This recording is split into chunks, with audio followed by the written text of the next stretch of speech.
The wedding album lay open on Aunt Lorraine's mahogany coffee table, a glossy shrine to a celebration I never knew had already happened. My breath caught as I stared at the photograph. My younger brother, Adrian, beaming beside his radiant bride, their fingers entwined like the rest of the world had melted away.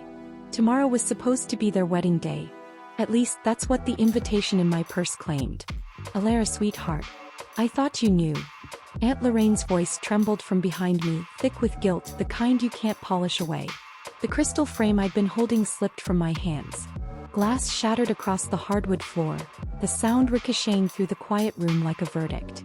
Tiny shards caught the afternoon light streaming through the bay window, glittering like cruel confetti. That's impossible. My voice didn't even sound like my own. I fumbled inside my purse and pulled out the thick cream envelope, my name written in graceful calligraphy. Look, June 18th. Tomorrow. Aunt Lorraine's hands shook as she adjusted her reading glasses, taking the invitation as if it were a ticking bomb. Oh, Elara, her voice cracked. It was last weekend. They sent you the wrong date on purpose. The air shifted.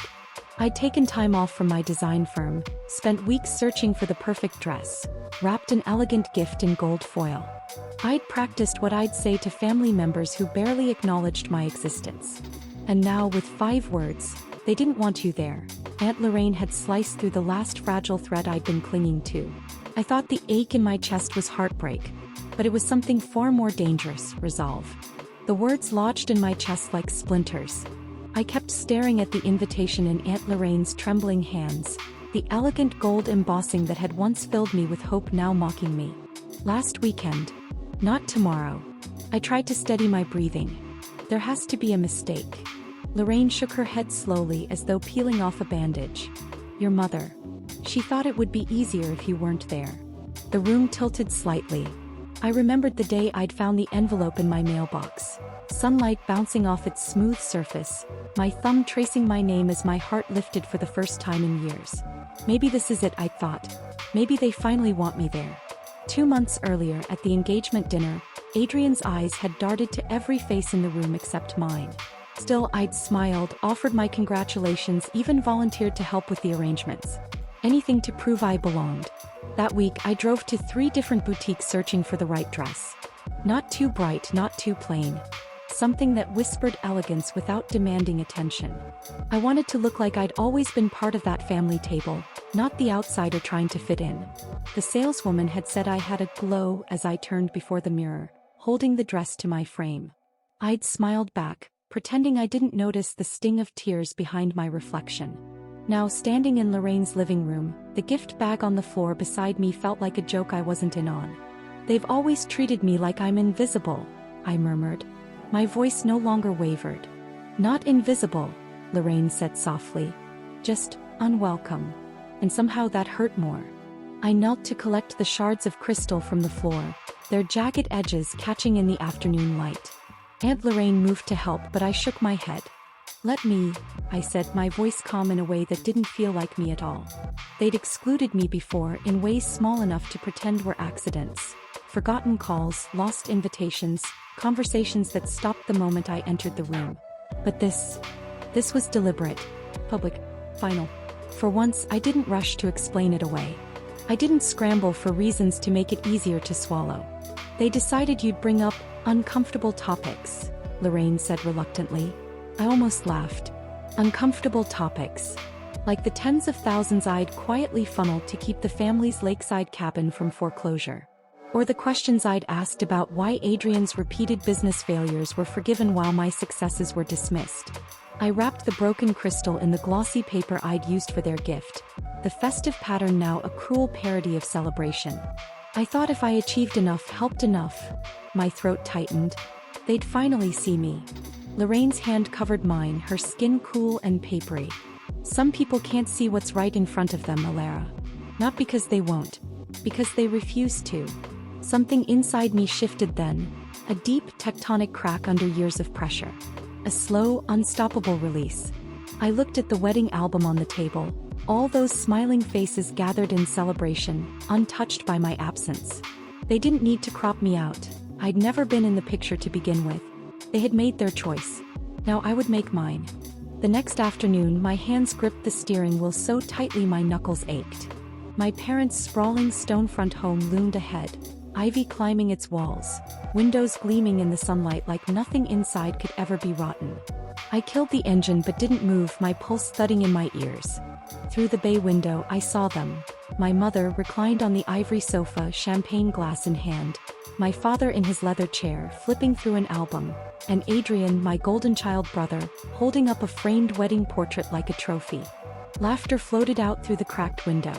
I caught just enough to hear Adrian's voice, careless, amused.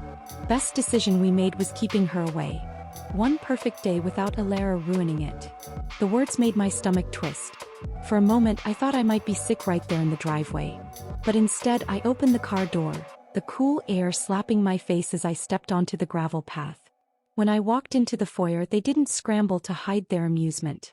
My mother's eyes flicked up in mild surprise, not warmth. Elara. Not a question.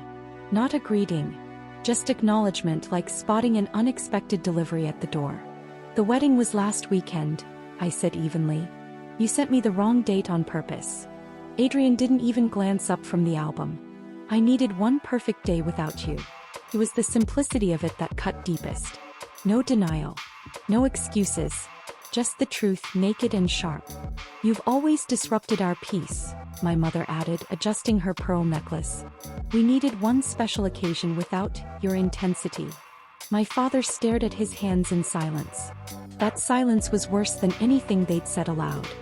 I stepped farther into the living room, my heels sinking into the thick Persian rug, noting how they all remained comfortably seated while I stood.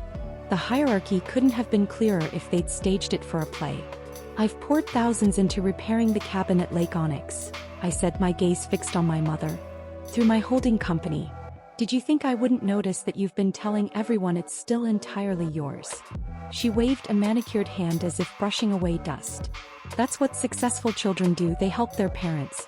It's your obligation, Elara. We all have real careers while you play with your little marketing projects. Adrian smirked, tossing the album onto the coffee table like it was a deck of cards. Dad builds homes. I design skylines. What do you build besides bank accounts? Their words clung to me like smoke, but this time I didn't cough. I didn't shrink. You've mistaken me for your personal safety net, I said, my voice gaining strength. I'm not your bank. I'm not your insurance policy. And I'm certainly not your scapegoat. I opened my bag and pulled out a slim leather folder, placing it on the table with deliberate precision. Inside were the signed documents. Every repair invoice, every tax payment. Proof that the cabin wasn't just maintained by me. It was mine. 3 years ago, when Adrian's restaurant was drowning, you signed over your half of the property to my company in exchange for the bailout. Not as co-owner, I said, letting the words settle like stones in still water. As sole owner. For the first time that afternoon, my mother's perfect posture wavered. My father finally looked up from his hands, confusion flickering across his face as though he'd just realized the game wasn't going the way he expected. You're welcome to contest it, I continued, my tone calm, almost polite. But the paperwork is airtight. My attorney made sure of it. Mother's lips thinned, her eyes narrowing. Your attorney? Don't tell me you mean. Jenna Rhodes, I said. Yes, our former family lawyer. She's been my attorney for the past 5 years. The name landed like a slap. Mother's jaw tightened, but she said nothing. I let the silence expand. It pressed down on them heavier than any accusation could. You didn't think I'd ever stand up for myself, I said finally. You've counted on my loyalty, on my desperation to belong. My entire life. That ends today. 15 minutes later, I was back in my car, the folder secure in the passenger seat. My hands trembled on the steering wheel, but my chest felt lighter. I could cut them off financially today, close every channel they used to funnel their problems into my accounts. The thought was intoxicating. Swift justice. Clean final. But another voice inside me whispered, would that make you as ruthless as them? I didn't have the answer yet. The question followed me all the way home, lingering in the shadows of my kitchen as my phone rang for the 5th time in an hour. This time it was Uncle David. Elara, your mother says you've been making some wild... By the time I hung up with Uncle David, the familiar hollow ache in my chest had sharpened into something else entirely, clarity. I opened my laptop half expecting another barrage of polite denials. Instead, there it was on my social feed. Adrian's wedding photos. Dozens of them. One in particular stopped me cold. My parents flanking Adrian and his bride, all four of them glowing as though lit from within. The caption beneath it read, "Surrounded by everyone who matters." The words seared into me like hot metal. I'd seen myself missing from family photographs before, always assuming it was an accident of framing, a quirk of timing. Now it was deliberate. The mail arrived an hour later, slid under my door in its neat little stack. At the top, an envelope bearing my father's company letterhead. I already knew it wasn't a thank you. Inside was a formal demand for the return of the Lake Onyx cabin to its rightful owners, as if I had stolen it rather than salvaged it from their neglect. That night I spread photographs across my bedspread.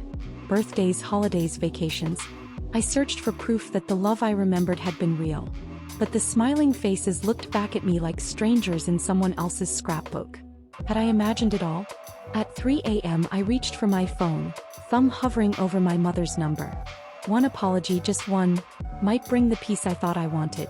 But then I asked myself, whose peace would that be?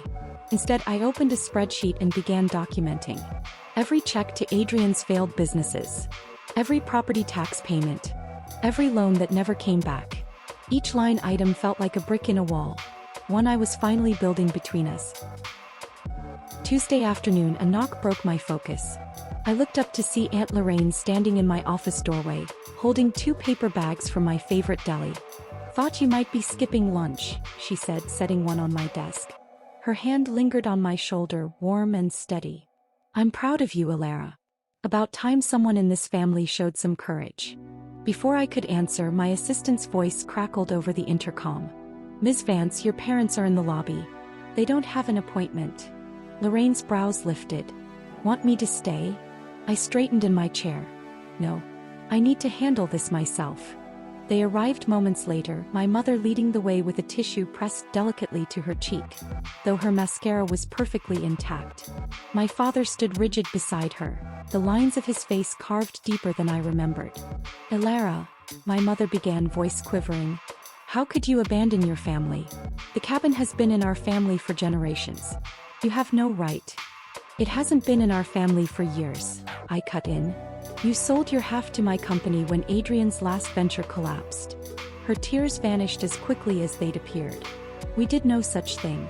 I slid a document from my desk drawer and placed it between us. "Your signature. April 2019. I've kept every record." My father took a half step forward. "We assumed once things turned around."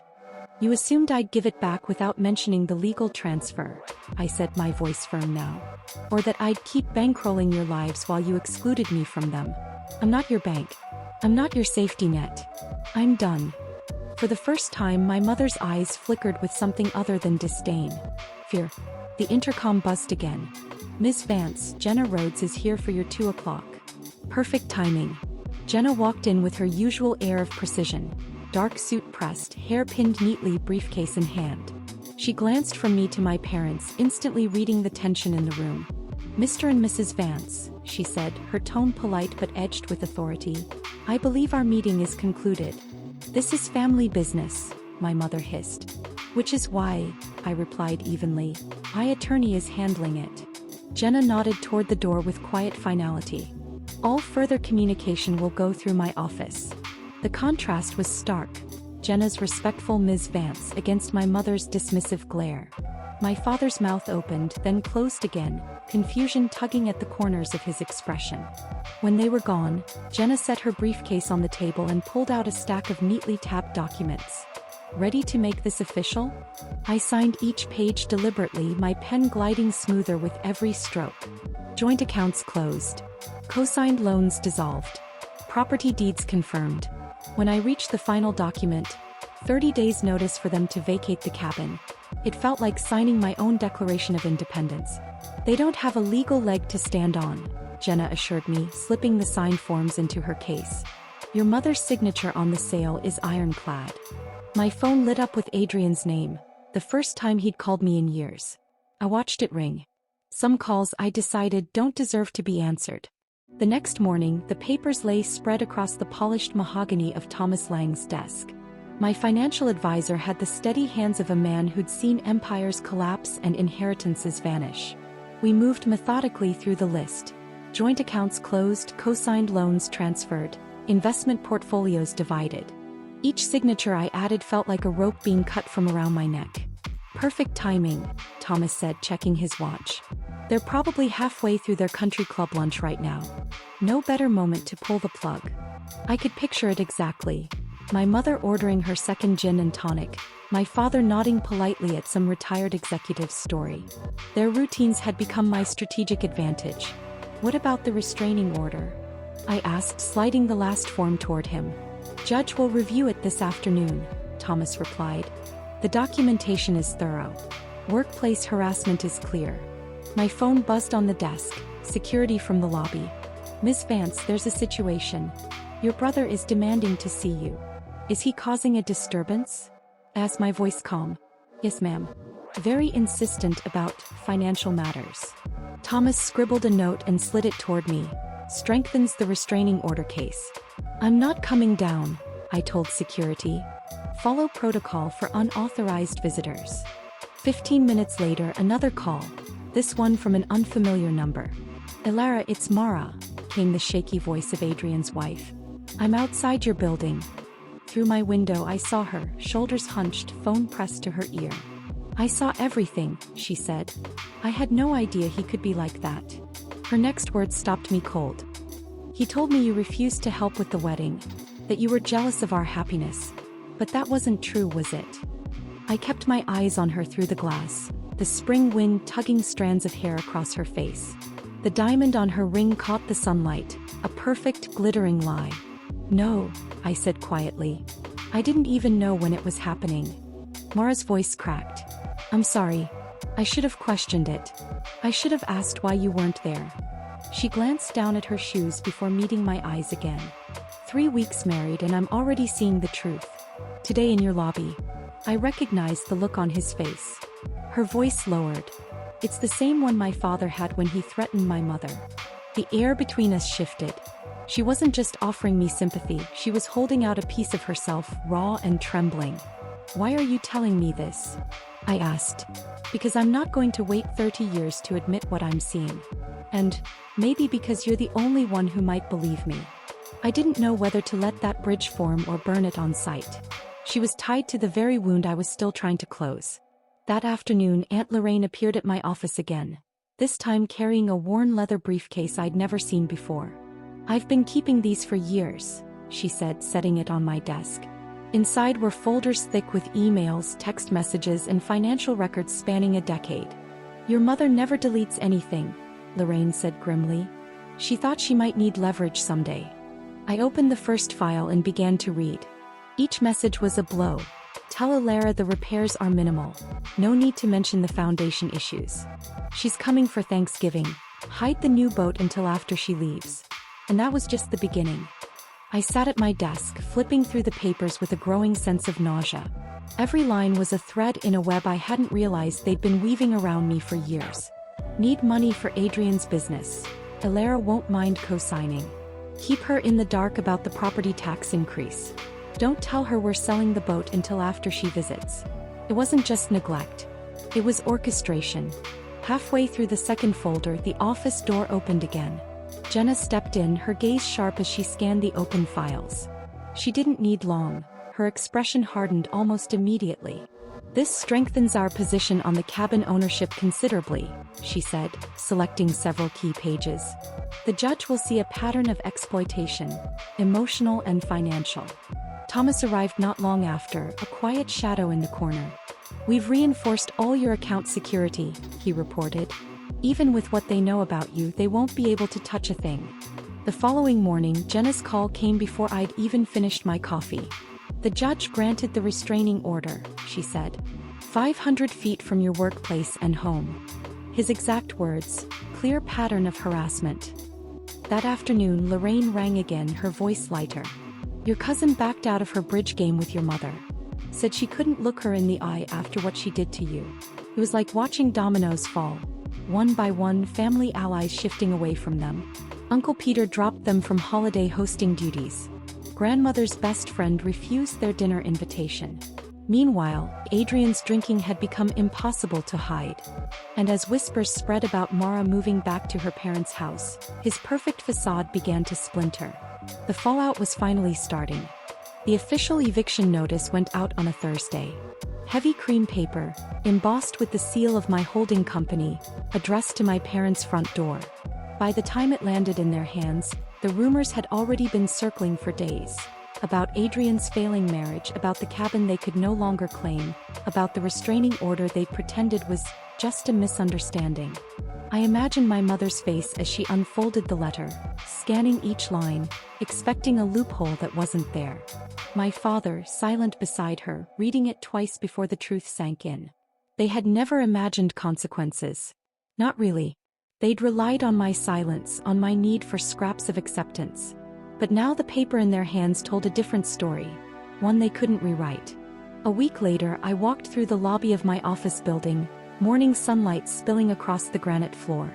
I'd passed through these doors hundreds of times, but today the air felt different, lighter, sharper. That's when I saw them.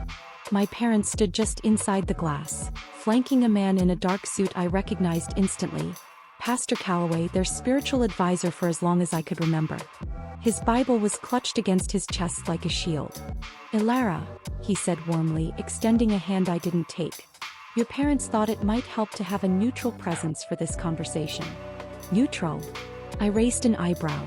"You've sat at our Christmas table for 20 years, Pastor." My mother stepped forward, voice soft, calculated. "We've been praying about your behavior lately." My father added, "The cabin has been in our family for generations. Your grandfather built it himself."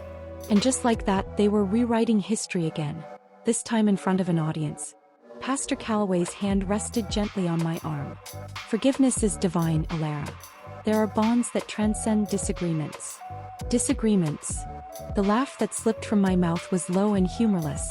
"Is that what we're calling deliberate cruelty now?" My mother glanced around the lobby as if a congregation might appear from behind the potted palms. "Families shouldn't air their difficulties in public. People will talk."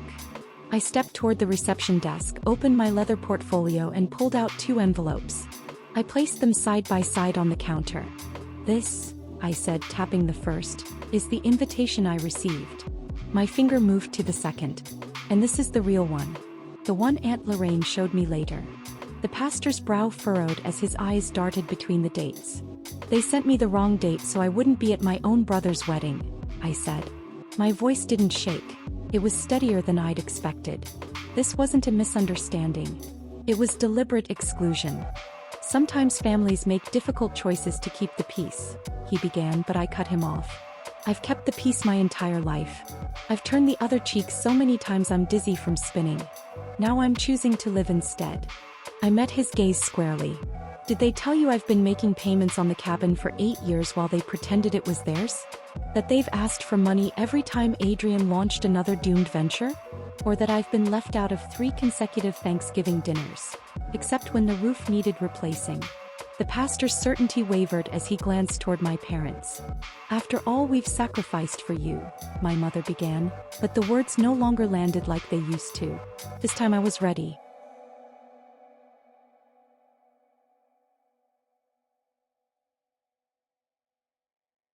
I turned to my mother, letting her words hang in the air. "Name one sacrifice you've made for me that wasn't really for Adrian." Silence. The kind that fills a room like smoke, creeping into every corner until there's no air left to breathe. My father shifted uncomfortably, eyes fixed on the floor. My mother's lips pressed into a thin line, as though holding back an answer she knew would only prove my point. From the reception desk, I picked up a manila envelope and handed it to my father. "These are the family photos I kept, the ones where I'm cropped halfway out or standing apart from the rest of you." He took it automatically, his fingers trembling just slightly. "I've been holding on to them," I continued, thinking that someday I'd feel like I belonged in those frames. But I don't. And I won't. I straightened my shoulders, feeling something inside me finally loosen. "I'm releasing myself from the obligation of being your daughter. You're free from pretending I matter to you. You can't just stop being family," my mother snapped, her voice rising. You already said that, I replied evenly. And still couldn't give me an example of what you've sacrificed for me. Stan, the security guard, stepped closer to the desk, his presence a quiet but undeniable reminder that I wasn't alone in this room. Everything's fine here, Stan, I said without looking away from my parents. My visitors were just leaving. This isn't over, Elara, my father said, clutching the envelope. Actually, I replied, turning toward the elevator, it is. The doors slid shut behind me, sealing their protests on the other side.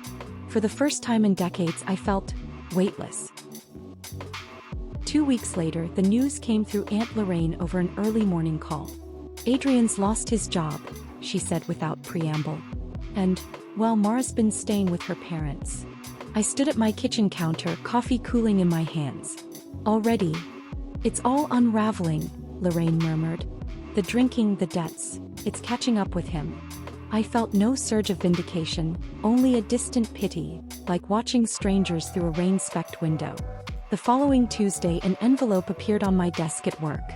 My father's handwriting was instantly recognizable, precise block letters with elaborate flourishes, the kind he'd perfected filling out architectural blueprints. I set it beside my coffee and studied the seal, my fingertip tracing its edge. Inside could be anything. Another guilt-laden plea, another lecture disguised as concern, another demand wrapped in sentiment. Or something else entirely. I didn't open it. Not yet. That choice, whether to let his words in, was more valuable than whatever those words might say. That night, I carried the envelope home and left it on the corner of my desk. Each time I walked past, it caught the corner of my eye like a living thing waiting. For the first time in my life, I didn't feel compelled to rush toward their voice. It was strange, almost intoxicating, to know that the decision was mine, and mine alone. I could keep it sealed forever, and there would be no consequence except my own peace. And that, I realized, was a power I'd never had before. A year later, the morning sun streamed through the wide glass windows of my lake house office, scattering golden patterns across the hardwood floor. The cabin, once their bargaining chip, now stood as my sanctuary. No family portraits lined these walls. Instead, they held my photographs. Sunrise over misted water, the curved sweep of a hawk's wing, city streets lit by rain. Every frame captured moments I'd chosen, places I'd gone without waiting for an invitation that would never come. The phone rang, and for the first time in years, my shoulders didn't tense at the sound. Elara Vance, I answered, tucking the receiver between my ear and shoulder while sorting presentation notes. A potential client wanted to discuss my boutique branding approach, intrigued by my insistence on authenticity over flash. As I spoke, my eyes drifted to the wall calendar behind my desk. Where family obligations once filled every square, birthdays spent alone, holidays ending in wounds instead of warmth, there were now entries in my own handwriting. Half marathon in August. Photography workshop in September. Week in Montana just because. When the call ended, I sat back, letting my gaze settle on the water beyond the window. The lake was calm, glassy, as if holding its breath. The mail slot rattled and a small pile slid onto the rug. Bills, magazines, and one thick cream envelope, my name written in looping calligraphy. My pulse jumped before I caught myself. It was a wedding invitation from my cousin Ray. The date was correct. The RSVP card included a note. It wouldn't be the same without you.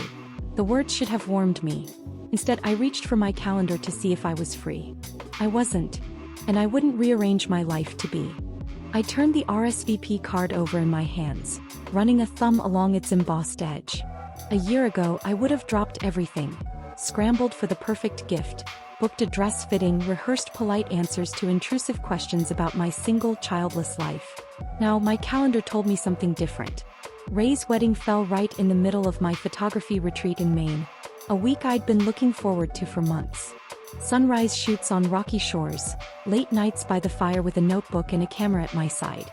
I took a fresh card from my desk drawer and wrote my reply in careful, flowing script. Ray, I'm so happy for you both. I won't be able to attend, but I'll be thinking of you on your day. Wishing you every joy.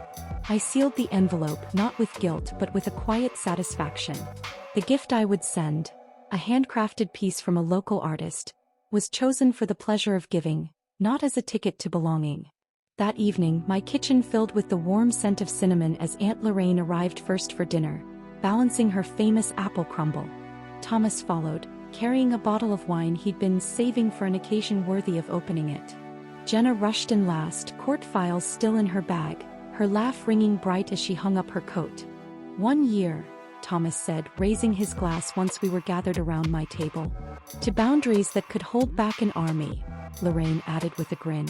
To finding family, Jenna said, and to building it from scratch if you have to. The clink of glasses felt like a seal, rusty laughter rising from somewhere deep, somewhere that had been locked for far too long. Later that night, after the dishes were washed and the laughter had faded into the quiet hum of the lake, I sat at my desk. The moonlight spilled across the wood, soft and silver, illuminating a familiar sight. A letter from my father. For months, his envelopes had been the same. Carefully penned guilt, thinly veiled as concern. Demands dressed up as obligations. I had learned to leave them unopened, letting their weight diminish over time. But this one felt different. Smaller. Lighter. I slid a finger under the flap and unfolded the paper. The words inside were shockingly brief. I failed you. You deserved better. There were no justifications. No twisting of events. No promises to change. Just a stark acknowledgement that something had been broken, and that he had been the one to break it. I didn't cry. I didn't crumble. I placed the letter in a wooden box with the others, neither displaying it like a trophy nor tearing it apart in anger. It was a record, nothing more. A page in a story that had finally shifted its center of gravity. Beside the box sat two things that defined my next chapter more than any apology ever could. A brochure for a mentorship program I'd agreed to join, helping young women navigate early career landmines, and a travel itinerary for Portugal, a trip I'd dreamed of since college. Both were reminders that my life was no longer orbiting theirs. Some bridges I thought are meant to be rebuilt. Others are better left in ashes. I closed the box and pushed it to the corner of my desk, the weight in my chest replaced with something else entirely. Space. The morning after I read my father's letter, I woke to the smell of coffee drifting in from the kitchen. My own kitchen. My own space. The lake shimmered beyond the window, sunlight dancing on the water as if nothing in the world could ever be heavy again. I carried my mug to the table and spread out the Portugal itinerary, tracing my finger over the route. Lisbon to Porto, then up through the Douro Valley. A solo trip, no compromises, no detours to accommodate anyone else's comfort. Later, I met with the directors of the mentorship program in the city. The conference room buzzed with energy as they explained the vision. Pairing experienced professionals with young women just starting out, helping them navigate industries that often saw them as expendable. I thought of the girl I'd been in my 20s, overqualified, underpaid, and desperate to prove my worth to people who'd already decided I had none. That version of me would have given anything for someone to say, "You don't need their approval to succeed." "I'm in," I told them, and their smiles felt like the kind of welcome I'd spent years chasing in the wrong places. By evening, I was back at the lake house, the last of the day's light turning the sky to molten gold. I pulled my camera from the shelf and stepped onto the deck, framing the horizon in my lens. The sound was small, but it echoed in my mind like a declaration. This was my life now. Me choosing where to stand, when to speak, and what to hold on to. No more performing for an audience that never wanted me on their stage. The call came on a gray Thursday afternoon, the kind of day that made the lake look like molten steel. I was editing photos in my office when Mara's name appeared on my phone screen. For a long moment I just stared at it. After everything, I wasn't sure if her voice would be a trigger or a test. I answered anyway. "Elara, I've moved out," she said quietly. "It's over." Her words hung there, unsteady but resolute. I should have seen it sooner. The way he talks. The way he needs to control the story. She exhaled shakily. "I guess I thought I could change it. But you were right." I leaned back in my chair, feeling the weight of choice settle over me. She'd been part of the lie. She'd smiled at that wedding while I sat alone, thinking the date was still a week away. And yet, she'd also been the only one in that family to step toward me instead of away when the truth cracked open. "Why are you calling me, Mara?" I asked. "Because I don't want to be like them," she said. "And I thought maybe you could teach me how not to be." It wasn't an apology. Not exactly. It was an opening. I could take her hand across it, or I could turn and walk away, letting the bridge collapse into the water between us. "I'll think about it," I said and hung up before she could reply. The decision didn't have to be made today. And for the first time in my life, that was enough. It arrived on a Sunday morning, slipped under my front door in a thick ivory envelope with no return address. But the handwriting was unmistakable. My mother's elegant cursive, each letter curved like it had been trained to charm. I didn't open it right away. I left it on the entryway table while I made coffee, fed the cat, and stood barefoot on the deck watching the mist lift from the lake. When I finally broke the seal, a familiar perfume drifted up. Lilac, the scent she always wore to church. The letter inside was 4 pages long. The first 2 were filled with memories I'd stopped trusting years ago. The time she claimed we'd baked pies together for the harvest fair. I remembered watching from the hallway while she and Adrian posed for photos.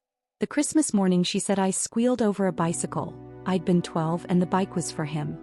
By the 3rd page the script shifted. No more nostalgia, only bargaining. We could have family dinners again. We could take a trip to the coast. Let's put this behind us. And then, the hook. "You know the cabin was meant to be yours eventually. Can't we just say it always was and move on?" I set the letter down, fingers resting on the paper. She didn't want reconciliation. She wanted revision. A version of events where their cruelty had never happened. The kettle whistled and I folded the letter without finishing the last paragraph. I slid it into the wooden box with the others, not out of sentiment but to keep as evidence of exactly what I was never going back to. Some stories aren't worth rewriting. The first warm day of spring pulled me back to the cabin. I drove with the windows down, the scent of thawing earth and pine needles drifting in. The gravel drive crunched under my tires as I pulled up, and for a moment I just sat there, taking in the weathered siding, the wide porch, the way the lake glimmered beyond the trees. It had always been the family's cabin in my mind, even after the paperwork said otherwise. A place where I'd arrived with casseroles and left with fresh bruises on my heart. But today there was no family here. Just me. I unlocked the front door, the hinges giving their familiar sigh. The air inside smelled faintly of cedar and something sweeter. Freedom, maybe.